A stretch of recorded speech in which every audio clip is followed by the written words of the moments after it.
Hello and welcome to my messy studio at Hickory Art Co.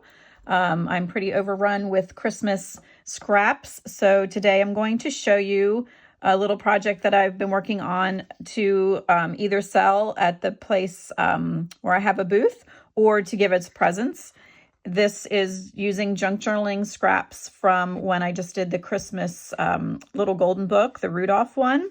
So I just bought some wooden rounds, and this one obviously is square at Michael's, and I think these were by the piece were like 69 cents, and then these came in a packet. They all measure on my messy desk, I can't find my ruler, but they all measure 4 inches, I believe, or about that in diameter. Yeah, it's about 4 inches. I think this is like 3 3/4. Yeah. And they're just that these are exceptionally thin. These are a little thicker.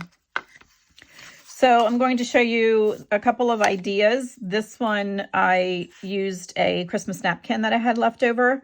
And then this is a scrap from the ribbon that I tied around the Rudolph book. And then just some little snippets of odds and ends.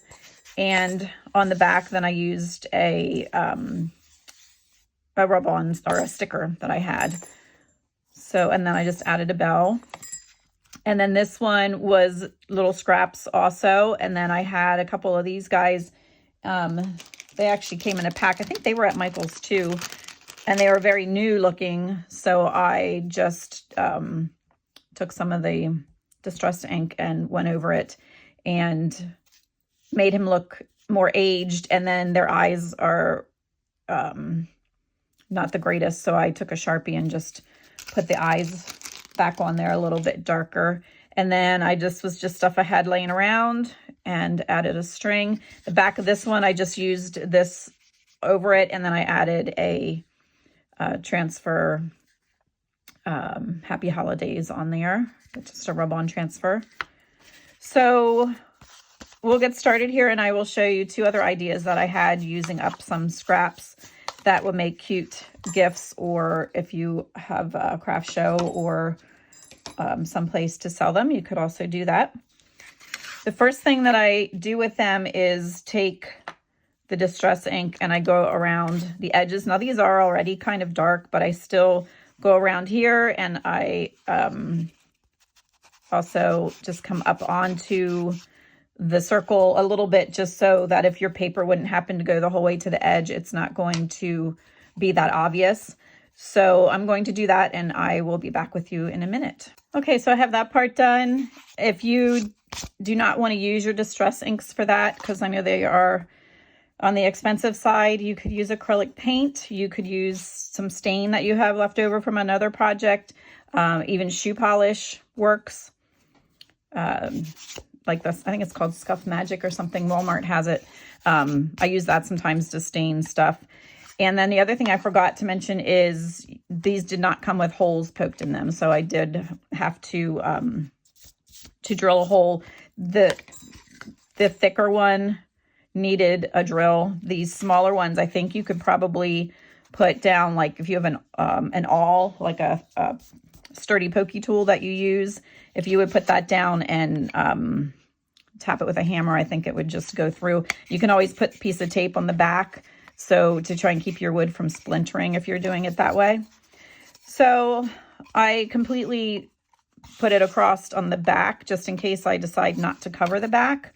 That's done. And then I just went around the edges on these 2, or on the fronts. So I've been I dug through all my stuff ahead of time, so you didn't have to watch me go through everything. I have piles and piles of, I have it kind of separated into small, medium, and large sizes. So I think I decided for the first one that I have some of these little bags left. I think I'm going to put the little bag on there and then put something in the pocket, but I need to put a background on here first. I think these came from the dollar store. This one, I trimmed it, and then I do need to re-glue the bottom, but I trimmed it so it would fit on my circle. And then I did a corner punch, which if you don't have, you can just go around it with your scissors. And then I will put a little bit of glue and seal that back up and adhere that pocket onto there. But first, I want to put something down on the background. So I think what I had decided on was I have a bunch of music papers left. So I think I'm going to put that on, and it's not going to have to cover the whole thing because this is going to take a big chunk. So I am going to just make sure I have it coming in towards the center. And to do that, I'm just going to use my glue stick and just start tearing pieces and sticking them on. Just like you were doing a collage of some sort. If they hang out over the edge, I will take care of that later. And I'm just using my Tombow Mono glue stick, which doesn't look in the best of shape. It's been through a lot the last couple of weeks.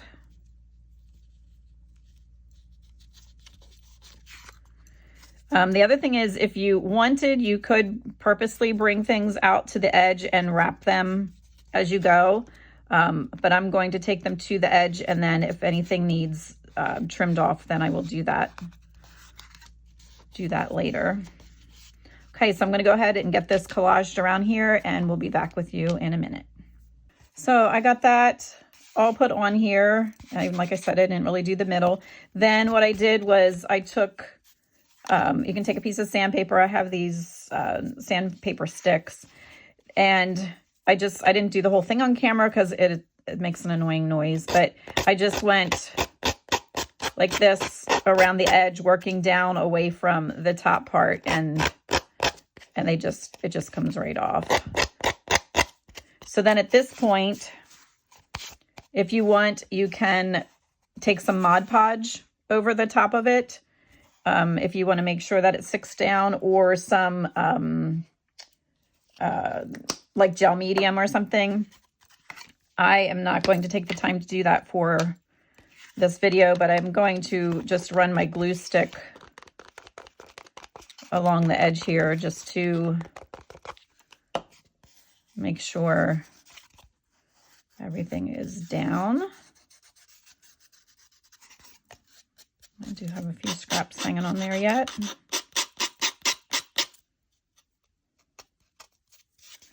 All right. So now my little bag here. Oh, I'm sorry. The other thing you're going to have to do then is go back and find the hole and just poke right through your paper like that. All right, so I found, when I was digging through scraps, I found this piece of music paper that has an old seal on. The whole book had things like that through it. I guess as the student learned that particular piece, then they got a sticker. So I think I'm going to stick that on here. And then I may, I have these old scraps of, or not old, but they're scraps of tea bags. So I think I might put that on there yet, just to give that an old timey look. So I'll do that and show you what we ended up with. I put that sheet down first from the music page, and then I laid the tea bag over the top. I did it all with the glue stick, and then I remembered to seal the bottom of my envelope back up. And I believe I already had the Distress ink around the edges there a little bit. So we're going to put this down onto our ornament. When you're working, just keep checking to make sure that you have the hole still at the top, so you're not doing everything upside down or to the side. So I'm going to glue that on there, and I'm going to use my 3-in-1 glue for this because it's going to be like an active part of the ornament. I don't know that I trust the glue stick if stuff's going to be slid in and out of there. Again, keeping in mind where the where this string is going to go through.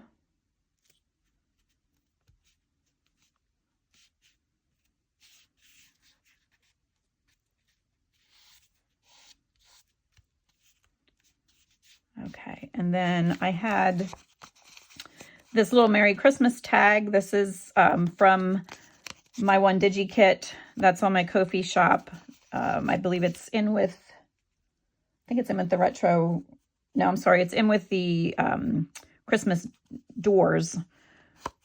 And I just cut that out and I added some old paper to the back and stamped a snowman on there. This is going to go in here, and then I will add some string and we'll take a look at the finished ornament. This is finished. I got a little twine in there, and this slides in and out easily. So I did not put a jingle bell or any kind of extra decoration right there because I wanted to make sure that was able to slide in and out easily. So from this point, you can go ahead and do something on the back. I'm not going to take the time for this video, but you could definitely add more decorative paper. If you did that, I would do it. You would need to do it before you put the string in. You could stamp something. You could just add a little bit more embellishment. You could add a rub-on transfer, whatever you want. So that one is finished. Let me clean up what's here, and then we will look at the second idea. For the second one, I decided I'm going to use one of the doors out of the Christmas door digital kit, and I'm going to cut around on 3 sides of it and have it open and then have something behind it. So the door obviously is not as wide as my circle, so I need some background paper. So when I dug through my scraps, I found this that I had used for something, so I'm going to put this down and then cut around that door tag and see what we can do with that. So let me get that put on here.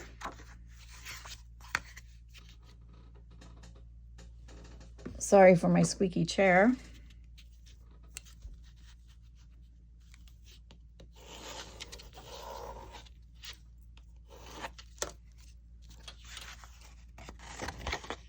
And just a little tip when you're cutting a circle, which is not easy to do, make sure your scissors are open wide and your paper is way back in here, and then try and take long cuts. And as you're closing the scissors, you want to turn the paper with this hand.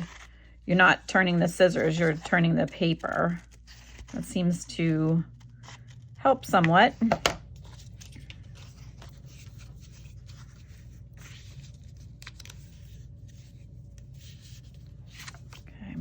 On there, and keep an eye on where that hole is. I want that at the top, so this is placed. I don't know if this really has a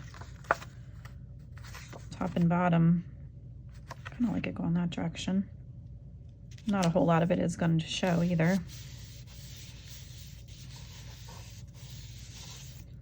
And I have misplaced my scraper in the midst of all of my scraps, so I'm just going to use the piece of a gift card there. Okay, and that's on, so I'm going to poke through my hole again so I know where that is.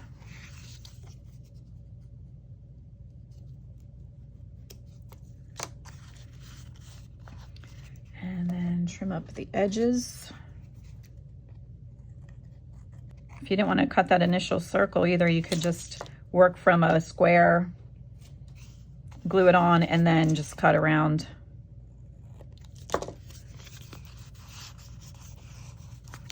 Okay. So now we have that. So now I'm going to get this one cut out. And I did decide just to tear around the edges because I just didn't want it to have such a perfect rectangular shape there. And I need to get rid of what's down here at the bottom yet. Okay, that's going to get glued onto there, but first I'm going to cut around the 3 edges of the door with my craft knife, just to make that be able to swing open. And to do that, I put it on a text block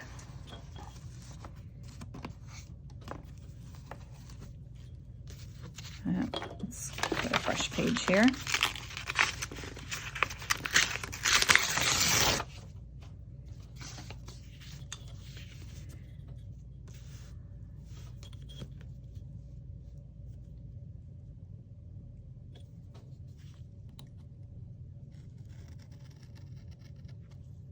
So I got that cut out. I cut on 3 sides, and then I inked around it so you didn't see the white from where I cut the paper. And then I also, when I folded this back, I added a piece of tape back here on this seam. I just used Scotch tape, and I also inked the door so that from the inside, when you open it, the inside is kind of distressed.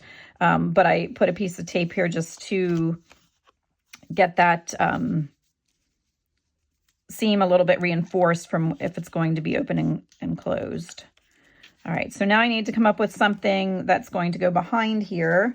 And I found this little nutcracker. This is actually was in a pile of stickers I had picked up that had cute little designs on that obviously were for a gift tag. So I'm going to fussy cut around that and then glue this onto something that when you open the door, he will be behind there. I fussy cut around him, and then I had a scrap of the coffee dyed paper.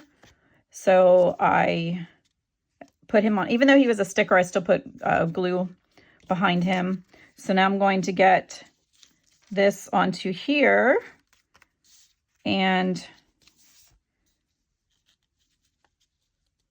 we'll see what we have. So I got the little guy glued on back there, and I decided to go with the red ribbon to pick up the red on the door. And I did have that cut a little crooked at the top, so I tried to fix that a little bit. I did not do anything on the back, but like we talked about with the other ones, you can add different things to the back. You can add stuff up here at the top also. So let's take a look at them again. This one I had used a napkin. This one I collaged on there and then added that Santa. This one we had done the collage of the sheet music and then added the little pocket and a tag to go in there. And then the last one was the one with the door and the little nutcracker in the back there. And again, I'll probably go ahead and add something that to the back of that then later. So hopefully this inspired you to come up with some of your own ideas to get rid of some of those Christmas paper scraps and to make some cute gifts. And you can let me know in the comments if you had a favorite one here. Then if you want to hit that subscribe button, if you haven't already, you will get notification of my next video, which will be again using up more Christmas scraps only in preparation for Christmas of 2025. Thanks for watching.